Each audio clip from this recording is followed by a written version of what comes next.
I actually went sailing myself at the weekend, so I thought this video would be nice to share with you a bit of the sailing that I do if you're a recent subscriber and have only seen the AC stuff. And for people who've been subscribed for a long time, then this video will be a bit of a blast from the past. This weekend just gone, we were out in the RS 800, first time sailed the boat for quite a few months, so since like November. Pretty rusty, but had a good idea of what I wanted to get out of the weekend, had the cameras on board, so let's take a little look at what we learned. The first thing I wanted to see a bit of was looking down the leach of the jib. Been talking a lot about self-attacking jibs in the America's Cup, and I've gone to great effort to tape up the underside of my spreaders so I could use that for a calibration of where the jib leach was and look at different options on the jib sheeting angle, jib sheet tensions. And I put this camera, you can just see in the bottom of the corner, which would look forward and up at that leach. The camera didn't last very long. You can see here I just kicked that off the back of the boat, so I think that's actually the second camera I've lost from that position looking up the leach. So pretty gutting, as I went to all the effort to tape up the spreaders, which you can't quite see just out of shot, to calibrate this all up. Despite that though, there was actually quite a few good learnings from this breezy day. Okay, so the first thing I've noticed when I was looking through some of our tacks is we had a couple of duff ones, and I wanted to kind of get an idea of what was different about those tack. Standard tack, just to ease the jib a little bit before going in. But here you'll see this leeward rack is catching the water, got quite a lot of leeward heel on the entry. Now normally in kind of slower boats and less wind, I do like a good bit of leeward heel as I enter the tack. This works pretty well in the 200, especially when you're underpowered, so not fully hiking. You can lean into the boat, put a bit of leeward heel in, those sails outside of the turn power the boat through the turn, and you pull the boat flat, keep the sail full for a little bit longer as you pull the rig back upright as you approach head to wind, then over on top for the roll tack. And that really doesn't work so well in a skiff. First of all, you're overpowered anyway, so it's not as if you can lean in and then lean back out to kind of rock the boat in the same way you would with a normal dinghy. And even normal dinghies, actually, when you're overpowered, it's not such a good technique. So the reason this fails and looks so bad with the leeward heel is there's just so much drag in the rig when you head up into wind. So normally, yes, if the sails are powering you forward, if you lean them to the outside of the turn, they'll take your boat through the turn. But what you've got to remember is, as you go up into head to wind, those sails turn from driving you forward to just being all drag. So if you have them at the outside of the turn, as you go up into wind, they'll be drag, and they'll actually push you back away from the wind, and that'll cause you to use more rudder and just effectively stop up. And that's what happens in this tack. We go in with too much heel. Also, don't like the way that I've moved before Guy either, so a bit out of sync, the two crew members, and we come to a complete stop. You can kind of see that because the amount of water which rushes into the back of the boat, our kind of stern wave catching up with us, and we end up heeled then over to leeward, which then makes it hard to bear away as well, because as you get the drive back into your sails, it's then taking you back into wind. So just look at it in full speed, just so you get an idea of what's going on. So release the jib just to help that turn rate, but get leeward heel on, boat really slows down, stern waves washes in, get heeled up on the exit as well. Not a good tack, and I think that all comes from a bit of leeward heel, maybe me moving a little bit ahead of the crew. So let's have a look at a good tack with a little bit of windward heel as we head up into wind, and how that affects the tack. This is another port to starboard. I always feel like we're not as good tacking port to starboard. Don't know why, but again, just a little bit of windward heel on the entry, which is good.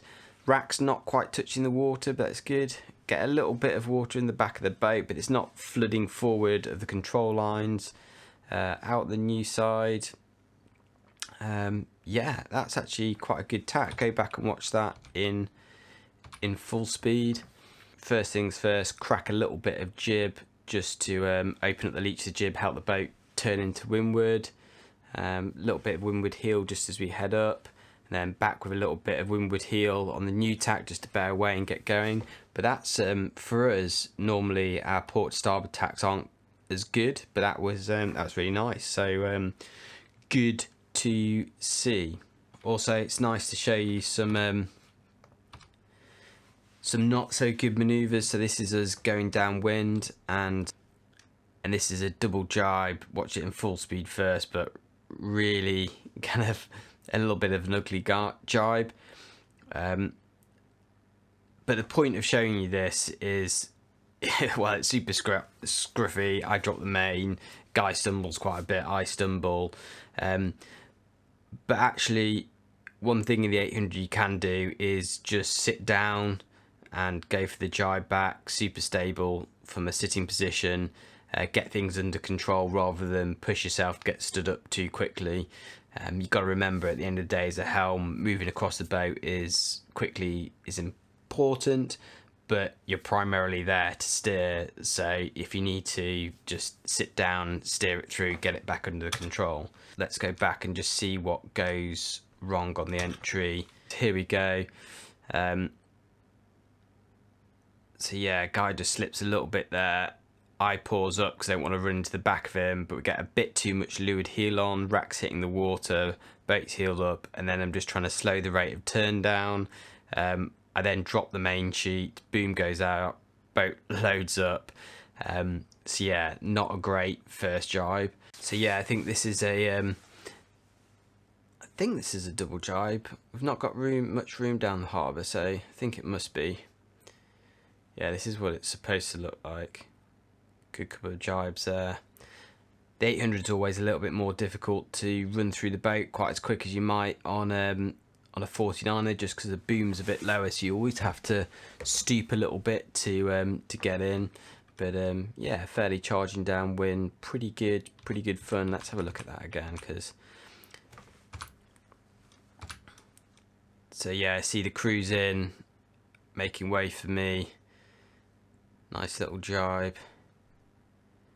Pick up the hoop, take up the slack, step out, back into the foot loops. Nice jibe there. It's pretty much the same part of the harbour where we fudged the other jibe, so it's nice to know we can do it. And here's back the other way.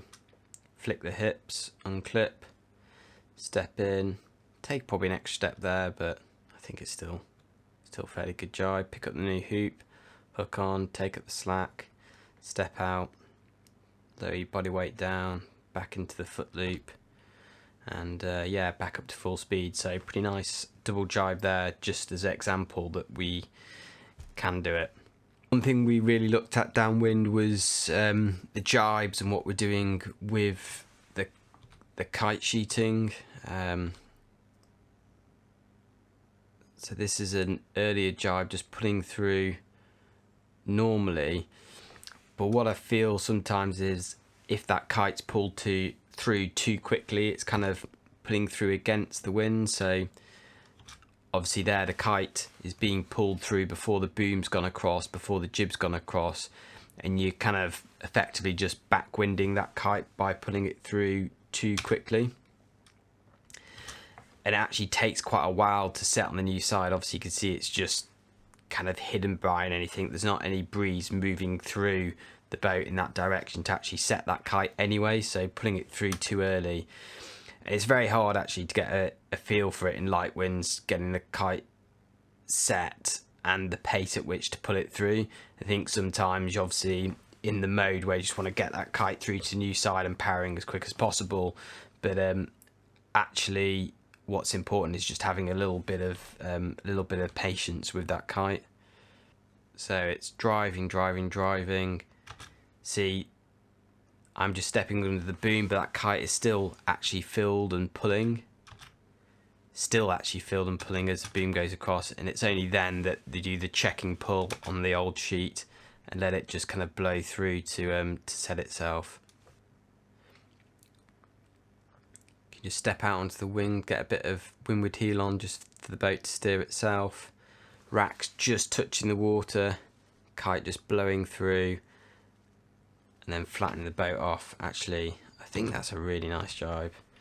So yeah, let's just talk through that. So I step out onto the wing just to pull the boat on top, get a bit of windward heel on. As soon as that windward heel comes on, the boat starts bearing away. I step in, kind of try and keep that heel constant so the rack's just starting to skim the water. Lets the boom go across, and then just lets the air fill in with the kite on the new side. As soon as the kite's filled, I just go out on the wire, flatten the boat off, and yeah, pop the sails.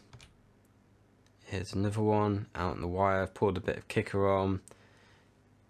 Let the boat heel, not too much rudder. Let it steer. Be patient with the kite. Booms crossed, checked it, pull the kite through. Yeah, and then flatten it off. I think that's a nice jibe. The thing we're looking at is our tacking. Now, I normally trapeze upwind in the light, and the reason I do this is to take the sheet off the boom, which kind of pulls the boom up to windward.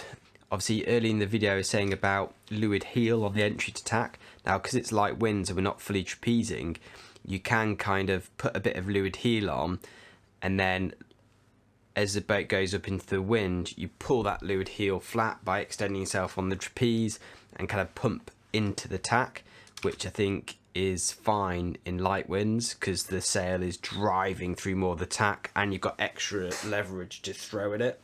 But as soon as you go through head to wind, you want that boat to come over on top because now it's drag and turn through. Quite nice in terms of heel all the way through that tack. Yeah, a bit of leeward heel on the entry, which is fine in light winds. Pulled it flat, and we've got a little bit of leeward heel at the moment, which we're just going to pull flat to exit this tack. So guy goes out, just ooches that flat, and I just sit down whilst I get the main kind of trimmed, and then once I'm ready, I hook back on and I take over the kind of majority of the weight trimming from Guy. So this is how we used to tack and how we kind of went into it when we first started sailing today. Just went into old habits. It's not bad me going out on the wire, but it's quite hard. You get stuck in this position where the windward heels come back on. I'm trying to hook myself on. I've got the main sheet clamped on the tiller, so I can't really trim that properly. The main's obviously not all the way trimmed on. I'm not looking at actually what happening with the leech and those telltales. I'm just kind of fumbling around. I mean, I'm reasonably quick at it and get away with it, but yeah, it's not a great example of attack. And I think actually in that light winds, if I go from trapezing to sat down, just pop the batten, sit on the side, focus even before I change hands, focus on just getting the leech working in the mainsail, and then swapping over the kind of like weight balance responsibilities with Guy, then that's a good way to go about it. So I hope you enjoyed that little blast from the past, going back to analysing my own sailing.